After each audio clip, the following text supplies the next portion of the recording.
Bonjour à tous, c'est Trading avec vous. J'espère que tout le monde passe un beau week-end. Force à vous la famille.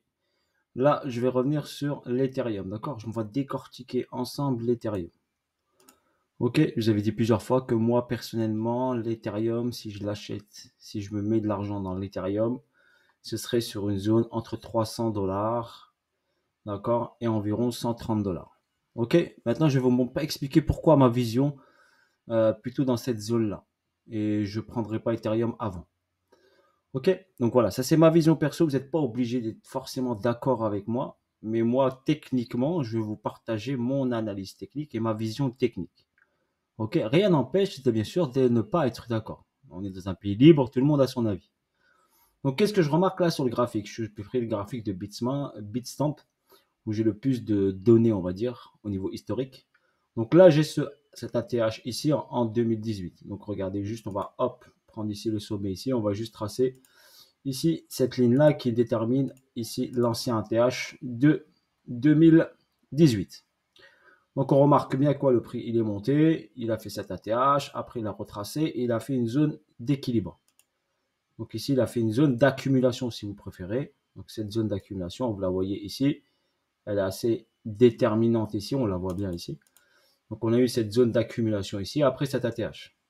On a eu ici également une zone de latéralisation. Pour l'instant, je ne le mets pas en logarithmique, comme ça vous puissiez voir et avoir une vision. Donc regardez, longue AQ, explosion du prix, retour ici plus bas, proche de cet AQ, d'accord. Ici, longue AQ, accélération haussière. Le marché, n'oubliez pas, a une mémoire. Donc là, ce que vous voyez ici, d'accord, c'est de la fractalité. On peut avoir le même schéma ici. Donc un retour juste au-dessus de cette accumulation. On peut revenir ici. D'accord? Si on détermine ici cette zone qui est au-dessus ici, dans les 500 dollars et 294 dollars. Ça, c'est un exemple. D'accord? Si on regarde ça ici, dans une même schématique, avec une même, d'accord? Une même vision, voire une même fractalité. OK? Voilà juste déjà sur cette première approche. Ensuite, on va regarder une deuxième approche. Donc, on a un sommet et un plus bas. Donc, le sommet ici, la TH de l'Ethereum, est à 4868 dollars. OK? Si on utilise notre Fibonacci par rapport au plus bas et au plus haut, je vais utiliser le logarithmique pour définir le plus bas. Donc, le plus bas, il est ici. D'accord? Donc, j'ai ce plus bas qui est ici, qui est à 0,42 dollars dans les années 2015. OK? Et j'ai cette phase d'accumulation ici, cette zone ici, on la voit ici, cette baisse ici, on a eu un sommet ici, phase d'accu, hop, accélération haussière. On a cette deuxième phase d'accu, vous la voyez bien ici. Donc, comme ça, en logarithmique, vous les voyez, les deux accus que je vous ai montrés, pour bien les définir, ici. Voilà. Tac. Donc le prix est parti vers le haut. Il a créé ici une accélération haussière ici. OK, un retour ici et une zone d'équilibre. La tendance, si on remarque bien sûr, est haussière. Pourquoi la tendance est haussière? On va utiliser la théorie de dos. Pour les débutants qui ne connaissent pas, eh ben, c'est les sommets qui sont toujours de plus en plus hauts. D'accord? Et les plus bas, les lows, qui sont toujours de plus en plus hauts. OK? Et qui nous donne qu'une tendance weekly reste haussière. Donc voilà, pour ceux qui n'ont pas l'habitude de comprendre ça. Donc la tendance weekly, ok, si on regarde bien, elle est haussière. Même si le prix, d'accord, même si le price, il descend jusqu'ici, sans casser ce plus bas ici, la tendance weekly reste haussière. Weekly, monthly si vous préférez. Reste haussière. Car la structure principale de l'Ethereum est définie sur ce point bas et ce point haut. Donc le point haut qui est l'ATH et ce point bas intermédiaire qui est ici, que je vais noter là, ici, voilà. On va le mettre en bleu pour le différencier avec le plus bas. Donc la structure, elle est là. Ce plus bas qui est à 80 dollars et cet ATH qui est à 4800 dollars. On a un delta qui est très important. Donc on a une hausse ici de cet actif qui est Ethereum qui est passé de ce plus bas de 80 dollars sur un ATH à fois 60, on va dire. 60 000% de hausse, 59 011 exactement. Donc, on a une belle accélération haussière et une belle verticalité sur cet actif. Donc, forcément, quand on a une verticalité sur cet actif, on a forcément un retracement profond, donc important. OK? Ce retracement profond, bien sûr, qu'est-ce qu'on constate ici? On constate ici, d'accord, je vais vous l'interpréter ici. Donc là, ici, qu'est-ce qu'on constate? On constate ici qu'on a ici en weekly cette première vague de baisse, ce retracement et cette seconde vague de baisse qui nous donne une vague A, B et C. OK? Sur ce niveau ici, eh ben, on constate quoi? On a cette première jambe baissière, cette deuxième jambe baissière et cette troisième jambe baissière. Voilà. Est-ce que le prix va, à votre avis, s'arrêter ici ou ces trois jambes baissières là, cette vague baissière ici, est juste une vague A, suivie d'un retracement B, qui peut être ici, il peut s'arrêter là, ou aller un peu plus haut, il peut s'arrêter là ou aller un peu plus haut, et ensuite une vague C, qui fera le même mouvement qu'ici. D'accord? Donc, ici, si on compare l'amplitude de descente, donc regardez l'amplitude des descentes, ici A, B et C. Si on prend cette amplitude de descente, si on constate que le marché est fractal et il refait toujours un mouvement presque similaire. Donc si on met ici, on extrapole ici avec la même amplitude, donc on a une vague A, une vague B, une vague C. Et là, on reviendrait sur, si on fait ça, 274 $. J'ai quoi aux 274 $? Eh bien, ici, j'ai un déséquilibre de marché en weekly. Il est là, regardez.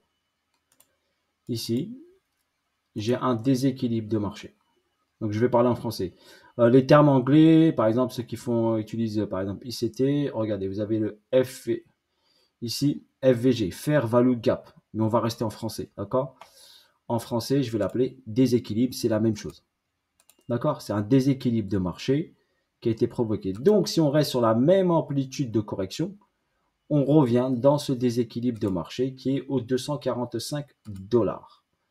Donc, ce déséquilibre, on le voit bien ici, cette accélération haussière ici, ok, qui a été comblée partiellement. Mais cette bougie-là, elle n'est pas connectée.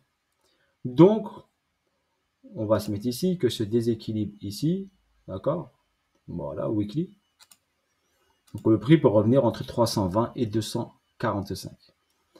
On a également ici ce déséquilibre de marché, vous le voyez bien ici, dans cette zone-là, que le prix, il a fait quoi? Il est venu juste titiller avec cette petite mèche, cette petite incursion. Vous voyez, petite incursion ici, sur ce déséquilibre de marché. Mais le déséquilibre, il est sur cette bougie-là. Et ça reste du weekly, donc 714,99 $. Si vraiment il veut combler ce déséquilibre ici complètement, donc s'il veut s'arrêter sur ce niveau-là, mais il faudrait qu'il revienne au 714, s'il ne veut pas aller jusqu'en bas ici. Ok, voici pour moi la première étape, première information que j'ai sous les yeux. La deuxième, elle est ici. Ok. Maintenant, si je me projette en monthly, donc en monthly, une bougie fait un mois, d'accord, qui est toujours quelque chose de pertinent. Ici, j'ai un déséquilibre monthly, 620, 637. Déséquilibre monthly, 755. Est-ce qu'on est venu le toucher? Non. Regardez. Déséquilibre monthly. Donc là, ceux qui... on va utiliser ici. FVG mensuel. Allez. Fair Value Gap mensuel. Ok, qui veut dire en français déséquilibre. Déséquilibre sur une time frame mensuelle. Donc elle est là. Et on l'a ici, regardez. Donc c'est super puissant le mensuel. Donc dites-vous qu'ici, on a un déséquilibre en 758 et 623. Et ce déséquilibre mensuel ici, il va jusqu'ici. Donc si on utilise ce déséquilibre mensuel, on est là. Et on est là. Donc tout ça, c'est un déséquilibre, d'accord, mensuel, qui a été comblé partiellement. Ok, on a comblé partiellement cette bougie-là. Donc un retour sur ce niveau ici d'accord, de déséquilibre et ne pas à négliger. Il est un peu grand, 421, 758. Ok, moi je vous le signale. Je sais qu'ici, sur le marché, eh ben, j'ai deux déséquilibres importants qui sont là. D'accord? Où le prix, bien sûr, peut aller les chercher, les start. Donc on va les start. Ok, on rééquilibre le marché et après on repart sainement vers le haut. Voilà pour votre information. Et si on extrapole bien sûr cette correction comme on a dit ici, celle-ci, donc si on la fait cloner ici, d'accord, on la prend ici, d'accord, on la met là par rapport à ce sommet, on remarque bien ici qu'on va aller dans ce déséquilibre. Je préfère faire vous faites cette vidéo pour vous alerter un petit peu. Ok. Après au niveau fondamental, vous allez me dire, hop, il n'est pas déflationniste, il est tout ça. Moi, je regarde le graphique. Après, je vous dis, tout actif qui est, pour moi, qui est en proof of stake, pour moi, aura du mal à pumper fort. C'est pour ça que je vous dis BTC, j'y crois parce que c'est un proof of work. Peut-être c'est un consommateur d'énergie. Mais en proof of stake, il y aura toujours de la déflation. Donc un prix qui aura du mal à monter. Ok. C'est pour moi, c'est mon information personnelle. Donc là, on a vu sur cette partie-là, donc sur cette structure, on a dit que l'Ethereum ne doit pas casser ses 80 $, sinon il passe sur une tendance baissière. Donc il remettra en cause cette tendance haussière weekly, monthly. Donc la structure, elle est sur le bas des 80 $ et la TH à 4800. Tant que ces 80 $ tiennent, voire ces 89 $, donc cette zone-là, la tendance reste haussière. Donc il ne faut pas que le prix passe sous les 80 $. Et en plus, visuellement, quand je regarde ici, quand j'ai ça, ça me titille un petit peu. Je me dis, ah, attention, quand même. Ok?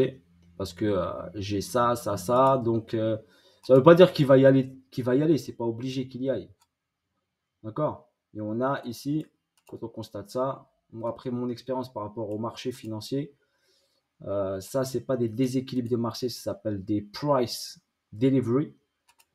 D'accord? C'est que le prix a été délivré fortement. Et dans ces délivres, quand on délivre un prix fortement comme ça, le prix a tendance à venir le combler totalement. D'accord? On appelle ça un price delivery. D'accord? Ou bien on appelle ça une liquidity void. Il y en a qui appellent ça une liquidity void, ceux qui connaissent. Donc si on marque ici ce déséquilibre-là, ce déséquilibre, il commence ici sur les 8 $. On va quand même le marquer sur le graphique ici. Déséquilibre ici sur 8 $. Ok, ben je vais le laisser comme ça. D'accord? Comme ça, je vous montre tout sur cette vidéo. Comme ça, vous serez informé de tout et comment réagir à la situation donnée face à ce qui se présente à nous. Donc, si on analyse le graphique sur la totalité, on sait qu'il est haussier. Le lot ici, eh ben, il doit être défendu fortement s'il ne veut pas craquer et il ne veut pas passer en tendance baissière. D'accord? Possibilité que cette zone-là sera cherchée quand potentiellement l'Ethereum ira faire son ATH ici, par exemple. Il fait hop, il check ça. Il peut nous faire ça, l'Ethereum. Je vais vous expliquer rapidement. Il peut venir faire ça, A, B, C, passer sur un cycle haussier, aller faire un ATH, ok, valider tout ça, et après, bam, on explose tout. Et là, on passe sur un vrai bear market. Parce que là, pour moi, ce qu'on fait là, c'est pas un bear market, hein, pour votre information. Tout le monde pense que c'est le bear market, mais pour moi, ce n'est pas un bear market. Parce que la tendance reste haussière. C'est une correction par rapport à une impulsion. On a fait une impulsion de x50, forcément, on doit corriger derrière. La correction, elle a été quoi? Elle a été de x5. On a divisé le prix par 5. Et par contre, il a été multiplié par 50. N'oubliez pas ça, il a été multiplié par 50 et on a fait une correction, on a divisé le prix par 5. On est passé de 4009 à 1000 $, 800 $. D'accord? Donc si on fait un calcul rapide, on a divisé le prix par 5 ou 6. Mais on a fait une augmentation de x50. Ne pas négliger ça. Ok? Si on utilise ensuite notre Fibonacci ici, si on l'utilise ici, hop, sur cette zone, hop, sur son ATH ici et sur ce peu plus bas ici, d'accord? Là, il est en format logarithmique. Donc, si j'utilise en format, là, il est en format logarithmique mon Fibonacci. et ben j'ai la zone des 50 qui est sur les 631 $ et j'ai ma zone ici acheteuse, d'accord, que j'appelle ça ma zone acheteuse ici. Ok, ben cette zone acheteuse, mais elle est logarithmique, n'oubliez pas, se situe entre 196 $ et 389 $. C'est pour ça que je vous dis, moi personnellement, si j'achète l'Ethereum, je l'achèterai dans cette zone-là, qui me serait, moi, pour moi, judicieux de mettre de l'argent sur Ethereum, d'accord, quand il reviendra sur cette zone ici, pour après une impulsion haussière. Ça, c'est mon avis perso. Vous n'êtes pas obligé de le partager, bien sûr. Donc ici, j'ai mon équilibrium logarithmique, on est bien d'accord. Ok, ça c'est mon équilibrium logarithmique. Donc on va le noter ici, comme ça je le fais avec vous. C'est un équilibre majeur et d'à côté je vais mettre log. Ok, logarithmique. Si je prends mon Fibonacci qui est ici, je ne le mets pas en logarithmique. D'accord, je change les paramètres ici. J'enlève ici niveau à échelle logarithmique, je l'enlève. Je le mets à échelle normale. Mon 50% normal, il est sur les 2400 $. Ok, ça c'est pas logarithmique, hein, c'est normal. Parce que le prix est monté jusqu'à 4008. Quand on divise 4008 divisé par 2, ça donne 2475 $ par rapport à la structure. On est parti de 80 jusqu'à 4008, le 50% est à 2475 $. Voilà, c'est votre équilibrium majeur, mais pas logarithmique. Donc on a fait une correction jusqu'au 78.6 d'un Fibonacci non logarithmique. Si on met les 88.6, d'accord, on se retrouverait ici sur l'équilibrium majeur logarithmique, au 627. Ok, donc voilà en ce qui concerne les ratios, d'accord, de notre Fibonacci déjà. Ensuite, on va revenir ici en weekly et on va enlever ici le logarithmique. On constate quoi ici? On constate ici à partir d'ici des 80 $ que le prix est monté en 5 vagues. Donc je vais montrer. Donc là par exemple ici, on part d'ici, on est monté en 1, ici regardez, 1, 2, 3, 4, 5. Bien sûr, ce ne sont pas des vagues d'Elliott. Ok, là je vais parler de vagues de Wolf. Ok, visuellement ce que je constate, c'est que je monte en 5 vagues. J'ai monté en 5 vagues. Par mon expérience personnelle, quand je relis ici ma vague 1 à ma vague 4, d'accord, à ma vague 4 par exemple, qui est la plus basse, qui est, si on prend celle-là, ben, le prix ici est revenu sur ce target-là. Mais si je prends le plus bas de cette vague 4 qui est sur ce niveau-là, et je mets ici mon petit prolongement ici de ça, on va passer en log pour bien le regarder. Non, là, il faudrait que je trace après un logarithmique. Donc on remarque bien que l'Ethereum a un potentiel de redescendre vers cette ligne qui se situe ici dans cette zone-là. Ok, ça c'est juste un petit exercice, mais je ne traite pas uniquement avec ça, c'est juste un petit exercice que l'on peut réaliser pour potentiellement voir ici que si on est là et on est là, on projette ici en logarithmique, on peut voir ici que le prix de l'Ethereum est venu rebondir sur cette trendline ici une fois, mais ça ne veut pas dire qu'il ne veut pas revenir ici dessus pour la valider complètement. Ok, donc voilà pour votre information. C'est pas que je suis bearish dans ma tête, hein, je ne suis pas bearish. Moi, je regarde, je ne traite que ce que je vois. Ensuite, qu'est-ce que je vois ici? Je vois ici une grosse impulsion baissière. Donc là, j'ai une grosse impulsion baissière. D'accord? Qui est venue manger cette structure mineure. Donc cette réaction après avoir pris cette structure mineure est tout à fait normale. Mais on remarque bien ici que le prix ici, il latéralise ici. D'accord? Donc pour l'instant, il latéralise. Ok? Il est en train de créer une cause avant de créer un effet. Donc là, tout ça, c'est une cause weekly. Ok? Donc il faut patienter pour analyser et voir ce qu'est-ce cause weekly va nous donner. Mais il ne faut pas négliger qu'on a potentiellement la possibilité d'aller en bas. D'accord? Voilà. Sur ce, cette petite vidéo explicative de ma vision, moi, personnellement, ce que je vois, et je vous le partage. Voilà, bisous à tous, force à vous tous, la famille, et à bientôt. Ciao, ciao!